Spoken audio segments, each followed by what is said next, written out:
Hola compañeros, nosotros somos el equipo 2 que está conformado por Cruz Cerquera Yareli, Domínguez Luna, Charlie Brian, Espinosa Cruz Daniel y su servidor Valdemar Cruz Acevedo. Nuestro tema de exposición es la psicología cognitiva. Comenzamos hablando de la definición. La psicología cognitiva puede ser definida como la rama de la psicología que intenta proporcionar una explicación científica de cómo el cerebro lleva a cabo funciones mentales complejas, como es la visión, el lenguaje, el pensamiento y la memoria. La psicología cognitiva tiene que ver con la forma en que percibimos información del mundo exterior, cómo hacemos sentido de esa información y el uso que le damos a la misma. El objeto de estudio de la psicología cognitiva existen dimensiones que pasan a ser transformadas como sus principales áreas de trabajo, las cuales son la percepción, memoria, lenguaje, atención, motivación, emoción y la toma de decisiones. Hola, mi nombre es Charlie Bryan. Hoy voy a hablarles acerca sobre los antecedentes de la psicología cognitiva, la crisis que se produjo en la psicología en los años 30 y 40 del siglo XX llevó sustancialmente a la caída de las viejas grandes escuelas, como por ejemplo conductismo y Gestalt, sentando las bases para el nacimiento de un nuevo movimiento mucho más duradero, cognitismo, la psicología de los procesos cognitivos. El nacimiento del cognitismo se debe mucho a la importancia de las ideas sacadas de los estudios sobre la inteligencia artificial, informática y cibernética, iniciando alrededor de los años 50 del siglo pasado. Fue desarrollada por primera vez por el psicólogo suizo Jean Piaget. Hola, mi nombre es Daniel Espinosa Cruz. Yo les hablaré un poco sobre el contexto histórico de la psicología cognitiva y esta surge a partir de una revolución tecnológica y mantiene una línea acorde con las tradiciones de la psicología anglosajona. A fines de los años 50 aparece la psicología cognitiva y surge el conductivismo. Sostiene que el objeto de estudio de la psicología es la conducta observable. A su vez, el cognitivismo sostiene que el objeto de estudio de la psicología es la actividad mental del individuo. La psicología cognitiva se consolida en los años 70 de la mano de otras disciplinas que fueron sentando las bases para la revolución tecnológica que dio lugar al surgimiento del paradigma del procesamiento de la información y a la constitución de las ciencias cognitivas. La psicología cognitiva tiene eminentes fines prácticos. Uno de ellos es apuntar a la amplicidad de los conocimientos que adquiere, que a su vez son buscados para su utilización. Otro, la preocupación por las aplicaciones es uno de los ejes de la psicología cognitiva para buscar realizar descubrimientos que se puedan aplicar al comportamiento humano en las más diversas condiciones. La psicología cognitiva va de la mano con la aparición de los ordenadores en 1944, la teoría de la comunicación en 1948, la teoría genética en 1948 y la psicolingüística en 1951. La psicología cognitiva es un movimiento que surgió de la psicología anglosajona, que se presenta en el franco enfrentamiento con el conductivismo, adquiriendo un nombre que la diferenciara de las otras y que pretende ser la única posicionada psicológicamente que investiga la cognición. La temática de la cognición no hace en la psicología, sino que proviene de otras áreas, aportando las concepciones de lo cognitivo y de lo mental, que toman la psicología cognitiva y por parte de la metodología, tratar el estudio científico de la mente humana, estudiar estructuras, procesos y representaciones, y trata del modo como las personas perciben, aprenden, recuerdan y piensan sobre la información. Existe una gran variedad de paradigmas, aunque el dominante es el paradigma del procesamiento de la información. Esta surge como corriente psicológica en los años de 1950, como una alternativa a la concepción conductivista de la mente.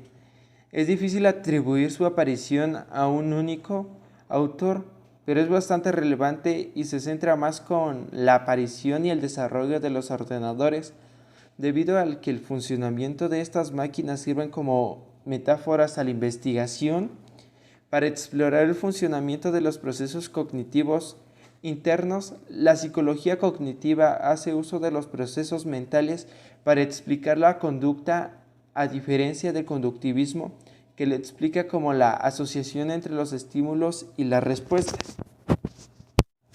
El concepto de terapia cognitiva tuvo origen en la práctica clínica del psicoanálisis, renombrada terapia cognitiva.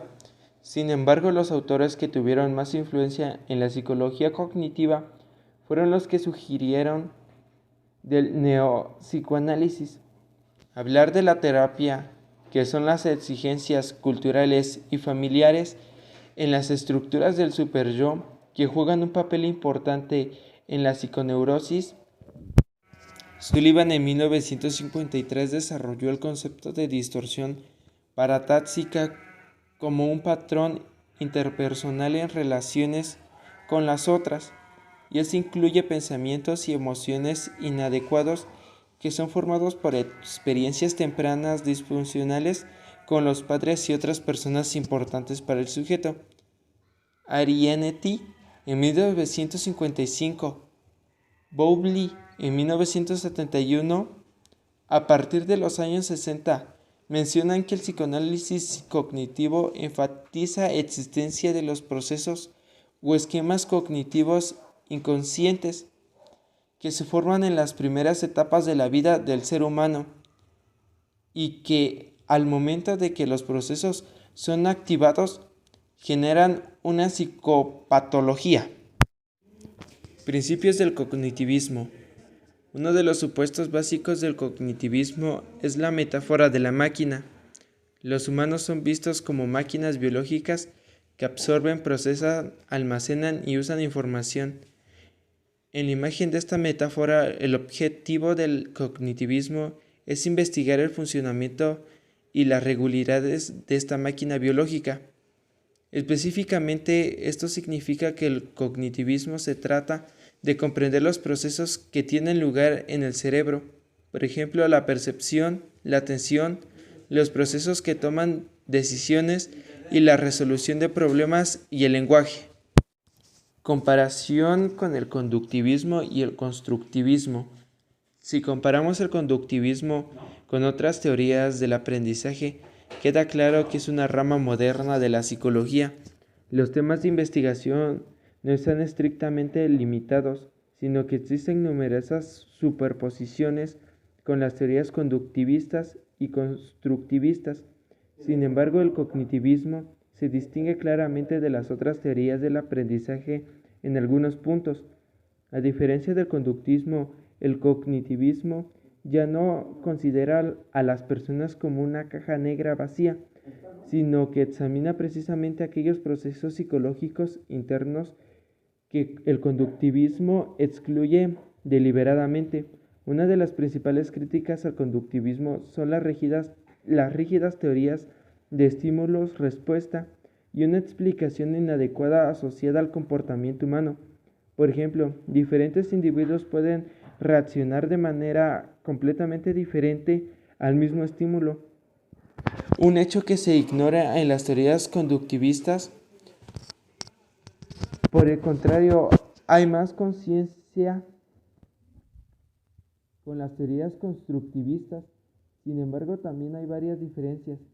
Si bien el constructivismo supone que los individuos no reaccionan a un entorno objetivo, sino a una imagen subjetiva de la realidad, las estructuras cognitivistas dependen mucho de los estímulos y las interacciones de un entorno objetivo. El cognitivismo en el aprendizaje. Si bien el conductismo representa el aprendizaje clásico a través de esfuerzos, por ejemplo, a través de la repetición y la recompensa, el cognitivismo ve el proceso de aprendizaje como un proceso de procesamientos de información, que también incluye la interpretación y la evaluación del conocimiento adquirido. El aprendizaje cognitivo también se puede llamar aprendizaje a través de la comprensión. Ya no se trata de inocular la información, sino de tratar con el contenido del aprendizaje, adquirir métodos y habilidades para resolver problemas. Para que un proceso de aprendizaje tenga lugar con éxito en el sentido cognitivista, las reglas del procesamiento de la información deben observarse en cualquier caso, y el contenido del aprendizaje debe prepararse en consecuencia de esto. Uno de los principios es atraer la atención. Se debe de garantizar tanto la atención básica como dirigida por el alumno. Los tantos estímulos del aprendizaje deben ser inusuales y desconocidos, también variados. Por ejemplo, empaquetar el contenido de aprendizaje en una historia, resaltar temas importantes, formular objetivos de aprendizaje. 2. Activar conocimientos previos. La nueva información se comprende y guarda mucho mejor si se puede vincular con el conocimiento existente. Por lo tanto, el comienzo de un proceso de aprendizaje se debe proporcionar una breve descripción del siguiente material de aprendizaje sobre el cual los alumnos pueden desarrollarse. 3. Apoyar el proceso de percepción. El contenido de aprendizaje debe de estar preparado de tal manera que el alumno pueda percibirlo fácilmente. En términos concretos, esto significa que una unidad de información completa no debe comprender más de una diapositiva o libro.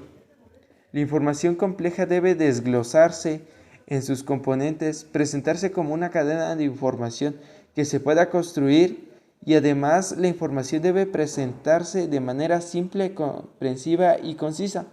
4. Mejorar el almacenamiento de memoria. La memoria del alumno puede mejorar activando conocimientos previos, repeticiones y aplicando la nueva información. 5. Verificar y mejorar el conocimiento. El control de conocimiento comprendido y el logro asociado con el éxito de aprendizaje o la retroalimentación constructiva puede tener un impacto positivo en el comportamiento del aprendizaje. Hola compañeros, yo les voy a platicar sobre los representantes de la psicología cognitiva. Dentro de ellos tenemos a Jean Piaget, quien nació en 1896 a 1980 en Suiza. Fue un psicólogo constructivista quien desarrolló un estudio sobre el desarrollo intelectual y cognitivo del niño. Estos estudios tuvieron gran influencia en la psicología evolutiva y en la pedagogía moderna. Un dato curioso sobre Jean Piaget fue que publicó su primer trabajo científico a la edad de 10 años y empezó a interesarse en la psicología después de doctorarse a los 22 años. Estudió la psicología en la Universidad de Zurich en Suiza y después lo siguió en la Universidad de Sorbona en París. Como siguiente representante de la psicología cognitiva tenemos a David Ausubel, quien nació en Nueva York en 1918 a 2008. Fue un psicólogo y pedagogo estadounidense quien desarrolló la teoría sobre el aprendizaje significativo. Esta teoría hizo grandes aportaciones a la pedagogía constructivista. Él basó sus teorías en los estudios de Jean Piaget y escribió varios libros acerca de la psicología en la educación. Por último tenemos a Lev Vygotsky. Él nació en 1896 y murió en 1934. Él fue un psicólogo ruso y fue más conocido por su teoría sociocultural del desarrollo cognitivo. Él defendía mucho la postura de que la interacción social juega un papel muy importante para el aprendizaje infantil. Él fue docente en el área de psicología, literatura, arte con los adultos, entre otros. Y también uno de sus primeros trabajos fue la psicología y los usos en la educación infantil de niños ciegos, sordomudos, discapacitados. Para sus estudios, él leyó mucho a Marx, a Spinoza, a Freud y por último, él muere a los 38 años de edad por tuberculosis en 1934. Dentro de las propuestas teóricas nos encontramos con la teoría de desarrollo cognitivo de Piaget. Esta teoría se basa en la naturaleza y la inteligencia humana. Piaget creía que la infancia del individuo juega un papel activo y muy importante con el crecimiento de la inteligencia. También que el niño aprende a través de hacer y explorar activamente. Dentro del desarrollo intelectual se centran tres cosas que son la percepción, la adaptación y la manipulación del entorno que lo rodea. También hay tres componentes importantes en el desarrollo cognitivo de Piaget, que son esquemas, que son los bloques constructivos del conocimiento, y los procesos de adaptación que permiten la transición de un proceso a otro, que son el equilibrio, la asimilación y la acomodación, y por último las etapas del desarrollo cognitivo, que son sensiomotor, preoperacional, operaciones concretas y operacional formal. Para comprender un poco más la teoría del desarrollo cognitivo de Piaget, nos vamos a centrar en los esquemas. Esto quiere decir que es un marco mental que cada persona tiene con respecto a lo que ya conoce. Estos esquemas están organizados y nos ayudan a interpretar la información que recibimos para tener un proceso de aprendizaje óptimo. Entonces, el humano siempre deberá de buscar este equilibrio entre la información que tenemos, que pensamos, con la información que está en el medio ambiente. Entonces, para conseguir este equilibrio, Piaget menciona dos procesos importantes, que son la asimilación y la acomodación. En la asimilación, este consiste en que la nueva información que obtenemos debemos ajustarla a la información que ya tenemos. O sea, por ejemplo, yo tengo un esquema sobre cómo funcionan los exámenes, ¿no? Sé que cuando es un día de examen se guardan los útiles, no se puede ocupar los apuntes, no debemos hablar con los compañeros. Sé que al acabar mi examen tengo que entregar mi hoja con los resultados, pero ahora con esta nueva modalidad de clase en línea, pues sé que el examen está en la plataforma, que está en una parte única. Sé que no debemos sacar los apuntes y que al finalizar con mi examen yo tengo que dar un clic y así es como se guarda. Entonces aquí ya estamos haciendo la parte de la asimilación porque estamos tratando de unir esta nueva información con la anterior. Entonces esto nos lleva a la parte de la acomodación, que es la segunda parte del proceso del equilibrio.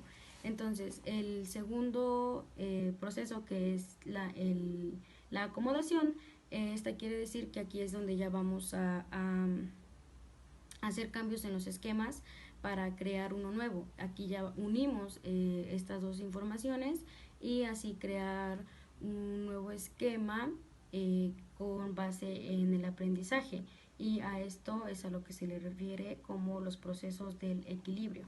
En la teoría del desarrollo de Piaget se centran 4 etapas del desarrollo cognitivo. La primera es la sensoriomotora, que empieza de los 0 a los 2 años. En esta etapa se dice que se empieza a ocupar los sentidos, o sea, el niño empieza a explorar con los objetos, quiere llevarse todo lo que toca a la boca. En la segunda etapa tenemos la preoperacional, que va de los 2 a los 7 años. En esta el desarrollo de la función simbólica. Esto quiere decir que se empieza a desarrollar la escritura, el lenguaje, y el niño aquí no puede diferenciar entre la fantasía y la realidad. En la tercera etapa tenemos las operaciones concretas, que va de los 7 a los 12 años. Aquí las operaciones mentales simples, como la reversibilidad. Eso quiere decir que el niño aquí ya estará suficientemente maduro para utilizar el pensamiento lógico y empezará a buscar a otros niños para jugar como iguales y dejar un poco el egocentrismo y empezar a ser más sociable. En la última etapa tenemos la etapa operaciones formales, que va de los 12 años a la adultez.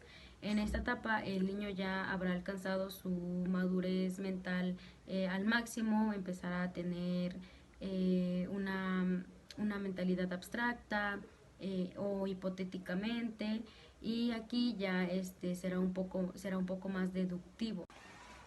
Una de las teorías de Leib-Wykowski es el desarrollo cognitivo mediante la interacción social.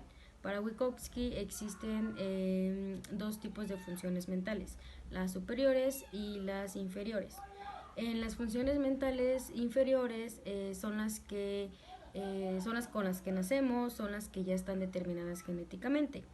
Y estas tienen un limitante y está condicionado por lo que podemos hacer. Para las funciones mentales superiores, estas se adquieren mediante interacción social. Entonces, ya que el individuo se encuentra en una sociedad que tiene una cultura concreta, y estas funciones están determinadas por cómo es la sociedad. Entonces, para Wykowski, el conocimiento es el resultado de interacción social, o sea, a mayor interacción social, mayor conocimiento, más posibilidades de actuar y más funciones mentales. Una de las aportaciones más importantes de Wykowski es el concepto de zona de desarrollo proximal. Estas incluyen las funciones que están en un proceso de desarrollo, pero que todavía no se han desarrollado plenamente. Estas representan la brecha entre lo que el niño puede hacer por sí solo y lo que puede hacer con ayuda. Para Wykowski, él supuso que las interacciones con los adultos y con los compañeros de la zona de desarrollo proximal le ayudarán al niño a alcanzar un nivel superior de funcionamiento. Para David Ausubel, él desarrolló una teoría llamada aprendizaje significativo. Antes se consideraba que el aprendizaje era sinónimo de cambio de conducta, pero Ausubel llegó a afirmar lo contrario. Él dijo que el humano va más allá de un cambio de conducta, conduce un cambio con el significado de la experiencia, y él planteó que el aprendizaje del alumno depende de la estructura cognitiva previa. En la teoría de David Ausubel existen tres tipos de aprendizaje significativo: tipo de representaciones, tipo de conceptos y tipo de proposiciones. En el aprendizaje de representaciones, este consiste en aprender símbolos y palabras. Se considera a la atribución de significados a determinados símbolos. En el tipo de conceptos, este es el aprendizaje de palabras o conceptos por asimilación. Se produce a medida que el niño va ampliando su vocabulario. Y por último, en el tipo de proposiciones tenemos el aprendizaje de ideas expresadas. Esta quiere decir que el aprendizaje de proposiciones implica la combinación y relación de varias palabras. Con esta última teoría concluimos nuestra exposición y agradecemos muchísimo su atención. Cualquier duda pueden consultar con los integrantes del equipo y nuevamente muchas gracias.